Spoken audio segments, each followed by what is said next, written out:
ഒരു സംഘടന അതിന് ലഭിച്ച ആസ്തികൾ എപ്പോഴെങ്കിലും ദാനം ചെയ്ത ചരിത്രമുണ്ടോ?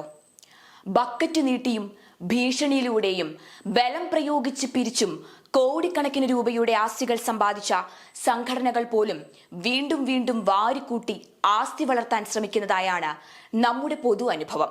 എന്നാൽ തങ്ങളെ ഈ കൂട്ടത്തിൽ കൂട്ടുകയേ വേണ്ട എന്ന് ഒരു സംഘടന പ്രഖ്യാപിക്കുകയാണ് ഇവിടെ.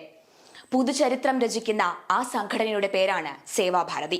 പക്ഷേ സേവാഭാരതിക്ക് മേൽപ്പറഞ്ഞ സംഘടനകളെ പോലെ കേരളത്തിൽ വലിയ ആസ്തിയോ സമ്പത്തോ ഒന്നും തന്നെ കൈവശമില്ല. സേവാഭാരതിയുടെ ഏറ്റവും വലിയ ആസ്തി സേവന മനസ്സാണ്. ലോകഹിതം മമ കരണീയം എന്ന ചിന്തയോടെ ആർത്തരുടെ കണ്ണീരൊപ്പാൻ കൈവശം ലഭിച്ചതൊക്കെ വിട്ടു നൽകി സംഘടനകൾക്ക് മുന്നിൽ അനുപമമായൊരു മാതൃക സൃഷ്ടിക്കുകയാണ് ദേശീയ സേവാഭാരതി. അതിനായി ജൂലൈ 20 ശനിയാഴ്ച രാവിലെ 11 മണിക്ക് സവിശേഷമായൊരു സമ്മേളനം കോട്ടയത്ത് KPS മേനോൻ ഹാളിൽ നടന്നു. സ്വന്തമായി കിടപ്പാടം എന്ന സ്വപ്നത്തിന് സേവാഭാരതിയിലൂടെ സാക്ഷാത്കാരം നേടി സംസ്ഥാനത്തെ 50 കുടുംബങ്ങൾ. ഭൂദാനം ശ്രേഷ്ഠദാനം പദ്ധതിയുടെ ഭാഗമായാണ് ആദ്യഘട്ടത്തിൽ ഇത്രയും പേർക്ക് ഭൂമി നൽകിയത്. സേവാഭാരതിക്ക് ദാനമായി പലർ നൽകിയ 4 ഏക്കറോളം സ്ഥലമാണ് അർഹരായവർക്ക് അവർ വീതിച്ചു നൽകിയത്. പദ്ധതിയുടെ സംസ്ഥാനതല ഉദ്ഘാടനം കേന്ദ്രമന്ത്രി ജോർജ് കുര്യൻ കോട്ടയത്ത് നിർവഹിച്ചു. സേവാഭാരതിയുടെ പ്രവർത്തനം ഉദാത്തവും മാതൃകാപരവുമാണ് എന്ന് ഉദ്ഘാടന പ്രസംഗത്തിൽ കേന്ദ്രമന്ത്രി ജോർജ് കുര്യൻ പറഞ്ഞു. ആസ്തി വർദ്ധിപ്പിക്കാൻ നോക്കാതെ അത് സമൂഹത്തിലെ അർഹരായവർക്ക് നൽകുന്ന സേവാഭാരതിയുടെ ഭൂദാനം ശ്രേഷ്ഠദാനം പദ്ധതി അനുകരണീയം തന്നെയാണ്. മഹാപ്രളയകാലത്തും കോവിഡ് കാലത്തും ഉൾപ്പെടെ സേവാഭാരതിയുടെ ഉജ്ജ്വലമായ പ്രവർത്തനങ്ങൾ നമ്മുടെ നാട് കണ്ടതാണ്. ഭൂമിയില്ലാത്തവർക്ക് അത് നൽകാനുള്ള കർത്തവ്യം സമൂഹത്തിനുണ്ട്. കേരളത്തിൽ ഭൂമിയില്ലാത്ത ഒട്ടേറെ ആളുകളാണ് ഉള്ളത്. അതേസമയം ഇവിടെ ആയിരക്കണക്കിന് വീടുകൾ ഉപയോഗിക്കാൻ ആളില്ലാതെ പൂട്ടിക്കിടക്കുന്നുമുണ്ട് എന്നോർക്കണം. ഒട്ടേറെ ഭൂമിയും വെറുതെ കിടക്കുകയാണ്. ഭൂമി അധികമുള്ളവർ ആവശ്യം കഴിഞ്ഞുള്ളത് ദാനം ചെയ്ത് മാതൃകയാകണം എന്നും അദ്ദേഹം പറഞ്ഞു. തലചായ്ക്കാൻ ഒരിടം, അത് പലരുടെയും പ്രശ്നമാണ്. ഇത് സർക്കാർ മാത്രം ചെയ്യേണ്ടതാണ്. 4 കോടി വീടുകൾ നരേന്ദ്രമോദി നൽകി, ഇനിയും 3 കോടി പറയുന്നു. പക്ഷേ അതിനിടയിൽ ഞാൻ പറഞ്ഞതുപോലെ അനേകം കോടികൾ വീണ്ടും അവർ ഉയർക്കൊള്ളുകയാണ്. അതിൻ്റെ പരിഹാരമായിട്ട് സമൂഹം വരണം. സമൂഹത്തിൻ്റെ കർത്തവ്യമാണത്. അതുകൊണ്ടാണ് ഭൂദാനം ശ്രേഷ്ഠദാനം എന്ന് പറയുന്നത്. ഏറ്റവും മഹത്തായിട്ടുള്ള ദാനമാണ്. എന്തുകൊണ്ട് ഇന്ന് വെറുതെ കിടക്കുന്ന ഭൂമി അവർ ദാനം ചെയ്യുന്നില്ല എങ്കിൽ ആരെങ്കിലുമൊക്കെ, ഞാൻ പറയുന്നില്ല സർക്കാരെന്ന് പറയുന്നില്ല, അത് ഹെക്ടർ കണക്കിനുണ്ട്. ഞാൻ ഈ 2 മാസം മുമ്പ് എൻ്റെ ബൂത്തിൽ ഗൃഹസമ്പർക്കത്തിനിറങ്ങി. എൻ്റെ മനസ്സിലെ ധാരണ 50 വീടുകൾ പൂട്ടിക്കിടക്കുകയായിരിക്കുന്നു. എല്ലാ വീടുകളും കയറിയപ്പോൾ 100-ലേറെ വീടുകൾ, 350-ൽ 100-ലേറെ വീടുകൾ പൂർണ്ണമായിട്ടും പൂട്ടിക്കിടക്കുകയല്ല. അമേരിക്കയിൽ 6 മാസം പോയി താമസിച്ചിട്ട് 1 മാസം ഇവിടെ വന്ന് താമസിക്കും, വൃത്തിയാകും. അടുത്ത മാസം ഓസ്ട്രേലിയയിലേക്ക് പോകും. അവർ ഭരിക്കുന്ന അവസരത്തിൽ പിന്നെ ആ വീടുകൾ പൂർണ്ണമായിട്ട് പൂട്ടപ്പെടുകയാണ്. ആ സ്വത്ത് അന്യാധീനപ്പെടുകയാണ്. ആരും വാങ്ങിക്കാനില്ല, ആർക്കും കൊടുക്കാൻ തയ്യാറാണ്, അവർ വാങ്ങിക്കാനില്ല. ആ ഒരു മാനസികാവസ്ഥയോടുകൂടി തീർച്ചയായിട്ടും അതും കൂടെ നമ്മൾ ശ്രദ്ധിക്കണം. ഈ സമൂഹത്തിൽ സംഭവിച്ചുകൊണ്ടിരിക്കുന്നതാണ്. തീർച്ചയായിട്ടും ഈ പരിഹാരത്തിന് വേണ്ടി അതുണ്ടാകും. കുറച്ചു പേരെങ്കിലും ഭൂദാനത്തിന് വേണ്ടി രംഗത്ത് വരുമെന്നാണ് ഞാൻ പ്രതീക്ഷിക്കുന്നത്.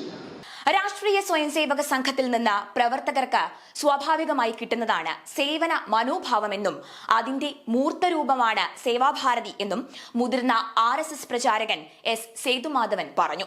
ചടങ്ങിൽ സേവാ സന്ദേശം നൽകുകയായിരുന്നു അദ്ദേഹം. സഹായിക്കലല്ല, സമൂഹത്തെ സേവിക്കലാണ് മനുഷ്യന്റെ കർത്തവ്യം. ലോകത്തിന് മുഴുവൻ സുഖവും സൗഖ്യവും ഉണ്ടാകണം എന്നതാണ് ഭാരതത്തിന്റെ പ്രാർത്ഥന. ലോകം ഒരു കുടുംബമാണ് എന്നതാണ് നമ്മുടെ തത്വം. എന്ത് കിട്ടും എന്നല്ല, സമൂഹത്തിനായി എന്ത് നൽകാനാകും എന്നതാണ് സംഘത്തിന്റെ ചിന്തയും പ്രവർത്തനവും. സേവാ പ്രവർത്തനം എന്നത് സംഘ സ്വയം സേവകരുടെ ഉള്ളിൽ സ്വയം രൂപം കൊള്ളുന്ന മനോഭാവമാണെന്നും അദ്ദേഹം പറഞ്ഞു. ഏത് കാര്യം ചെയ്യുന്ന സമയത്തും അതിൽ നിന്ന് എനിക്ക് കിട്ടും, എനിക്കെന്ത് ലാഭം എന്ന് ചിന്തിക്കുന്നതിന് പകരം നമ്മുടെ വ്യക്തി ജീവിതത്തിൽ സമാജത്തിന് വേണ്ടി നാം എന്ത് കൊടുക്കും എന്നൊരു മനോഭാവം വളരണം. സമാജം എൻ്റെയാണ്, അതിനുവേണ്ടി കൊടുക്കും. നമ്മുടെ നാട്ടിലെ ജനങ്ങളുടെ മനസ്സിൽ അതിപുരാതന കാലം മുതൽക്ക് തന്നെ ചില പ്രത്യേക സന്ദേശം, പ്രാർത്ഥന അത് നമ്മൾ ജീവിച്ചിരുന്നു. അതിൽ പ്രധാനമായിട്ടാണ് സർവേഭി സുഖന സന്തു, സർവേ സന്തു നിരാമയ, സർവേ ഭദ്രാണി പശ്യന്തു, മാ കശ്ചിത് ദുഃഖഭാഗ് ഭവേ. എല്ലാവർക്കും സുഖം ഉണ്ടാകണം, ആർക്കും രോഗം ഉണ്ടാകണം, ആരോഗ്യത്തോടു കൂടി ജീവിക്കണം, സർവർക്കും മംഗളം വരണം, ഒരുത്തർക്കും ദുഃഖം ഉണ്ടാകരുത്. ഈ ഒരു പ്രാർത്ഥന, അങ്ങനെ എല്ലാവർക്കും സുഖം വേണമെന്ന് ചിന്തിക്കുമ്പോൾ നമ്മുടെ നാട്ടിലെ ലോകത്തിൽ പറയുന്ന ഒരു സിദ്ധാന്തമുണ്ടല്ലോ, ലോകം മുഴുവൻ സ്ട്രഗിൾ ഫോർ എക്സിസ്റ്റൻസ്, നിലനിൽപ്പിനുള്ള പോരാട്ടമാണ്. ഉള്ളവനും ഇല്ലാത്തവനും നമ്മുടെ വ്യത്യാസമുണ്ട്. ഉള്ളവരിൽ നിന്ന് പിടിച്ചെടുക്കാൻ ഇല്ലാത്തവൻ പരിശ്രമിക്കും. ഈ തരത്തിലാണ് നിലനിൽപ്പിന് ശക്തി ആധാരമാണ് എന്നൊക്കെ പറഞ്ഞുള്ള സിദ്ധാന്തമാണ്. പക്ഷേ ആ സിദ്ധാന്തം അനുസരിച്ച് അവർ പറയുന്നു, ആർക്കാണോ ശക്തി അവൻ നിലനിൽക്കും, ദുർബലൻ നശിക്കും. പക്ഷേ ഈ ഭാരതത്തിൽ ഒരു പ്രത്യേക മനോഭാവം എല്ലാവരും ഉണ്ടാക്കാൻ പരിശ്രമിച്ചു. ബാക്കിയുള്ളവരുടെ സുഖത്തിന് വേണ്ടി കഷ്ടപ്പെടാനുള്ള മനോഭാവം എപ്പോഴും ഉണ്ടാക്കുക കുടുംബത്തിലുണ്ട്. അമ്മയ്ക്ക് എന്ത് കഷ്ടപ്പാട് വന്നാൽ ശരി, മക്കൾക്കും വീട്ടിലെ പ്രസ്താവനയെല്ലാം സുഖം വന്നാൽ ബാക്കി എന്ത് തന്നെ കഷ്ടപ്പാട് സഹിക്കാൻ തയ്യാറാകും. ഈ ഒരു കുടുംബം എന്നുള്ളൊരു മനോഭാവം ഉള്ളതുകൊണ്ട് നമ്മുടെ ഈ ഒരു പരസ്പരം സഹായിക്കാനും ബാക്കിയുള്ള ദുഃഖത്തിൽ ദുഃഖം അനുഭവിക്കാനുള്ള തോന്നലുണ്ടാവും. ഈ ഒരു കുടുംബമുഖം വസുധ ഏക വസുദൈവ കുടുംബകം, ഈ ലോകം മുഴുവനൊറ്റ കുടുംബമാണ്. ഇത് ഭാരതത്തിൻ്റെ സന്ദേശമാണ്. അതുകൊണ്ട് ഈ ലോകം മുഴുവൻ ഒറ്റ കുടുംബമാണെന്ന് പറയുമ്പോൾ നമ്മുടെ നാടിൻ്റെ മുദ്രാവാക്യം ലോകാ സമസ്ത സുഖിനോ ഭവന്തു.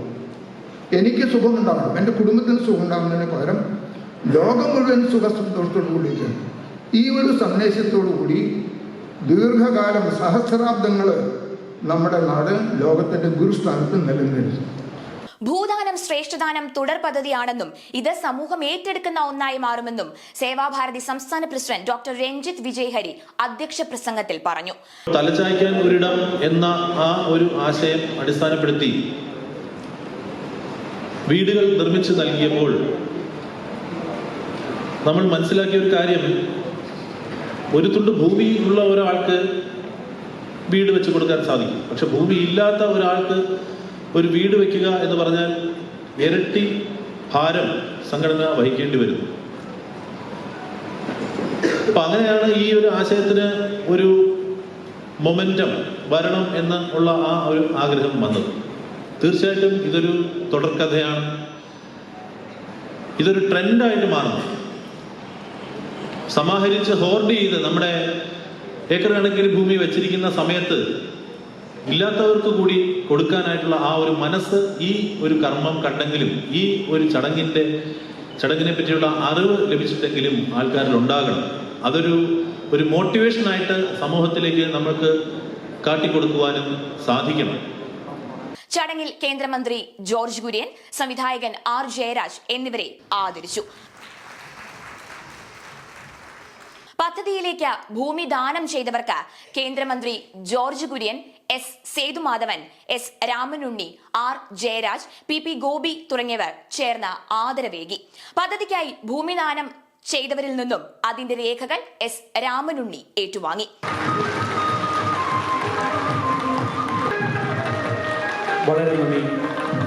സേവാപദം, സമദൃഷ്ടി എന്നിവയുടെ പ്രത്യേക പതിപ്പുകളും ചടങ്ങിൽ പ്രകാശനം ചെയ്തു.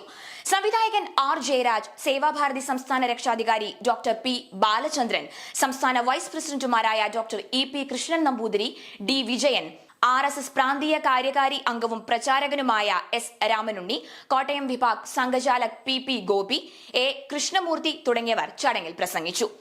നന്മ നിറഞ്ഞ ഈ പ്രവൃത്തിയിൽ ആകൃഷ്ടരായി കൂടുതൽ പേർ ഭൂദാനവുമായി സഹകരിച്ച് മുന്നോട്ട് വരികയാണ്. അതിന്റെ സുന്ദരമായ ദൃശ്യമാണ് ഇപ്പോൾ കണ്ടത്.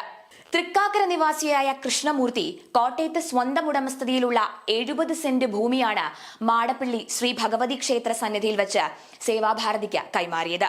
ഈ ഭൂമി വിഭജിച്ച് ഭൂരഹിതരായ 12 കുടുംബങ്ങൾക്കാണ് സേവാഭാരതി നൽകിയത്. ഒരു വളരെ സന്തോഷവും സംതൃപ്തികരവും എല്ലാം ആയിട്ടുള്ള ഒരനുഭവം. ഞാൻ സേവാഭാരതിയുടെയും അതിൻ്റെ മാതൃസംഘടനയായ രാഷ്ട്രീയ സ്വയംസേവക സംഘത്തിൻ്റെയും ചുമതലപ്പെട്ട ഒരു വ്യക്തിയാണ്. സേവാഭാരതിക്ക് വഴി പല സഹായങ്ങളും പല കൈകളിൽ എത്തിക്കാൻ ചിലർ അർഹതപ്പെട്ടവർ, അപൂർവമായിട്ട് അർഹതയില്ലാത്തവരും അതിനകത്ത് അകപ്പെട്ടു പോയിട്ടുണ്ട്. പക്ഷേ അത് വേർതിരിച്ച് കണ്ടുപിടിക്കുക എന്നുള്ളത് സേവാഭാരതിക്ക് നേരിട്ട് ചെയ്താൽ മാത്രമേ പറ്റുള്ളൂ. ഞാൻ വ്യക്തിപരമായിട്ട് ചെയ്യുമ്പോൾ പല അപാകതകളും വരാം.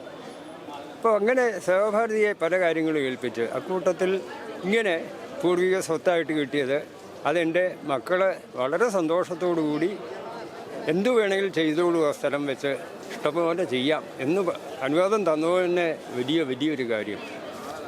എനിക്കിത് തന്ന അച്ഛന്, അച്ഛൻ്റെ അനിയൻ, അമ്മ, പിന്നെ സഹോദരങ്ങൾ, അവരെല്ലാം വളരെയധികം, സഹോദരങ്ങളും അവരുടെ കുടുംബാംഗങ്ങളുമുണ്ട്, എല്ലാവരും വളരെയധികം സഹായിച്ചിട്ടുണ്ട്. പക്ഷേ ഇതെൻ്റെ ഭാഗം എന്നുള്ള വന്നത്. ഇനിയിപ്പോൾ സേവാഭാരതിയുടെ പൊതുപ്രവർത്തനം നോക്കിയാൽ അർഹതപ്പെട്ടവരെ മാത്രം കണ്ടുപിടിച്ച് വേണ്ട രീതിയിൽ പ്രവർത്തിക്കുന്ന ഇങ്ങനെ ഒരു സംഘടന ഭാരതത്തിൽ തന്നെ ലോകത്തിൽ ഒരിടത്തും ഉണ്ടാകില്ല.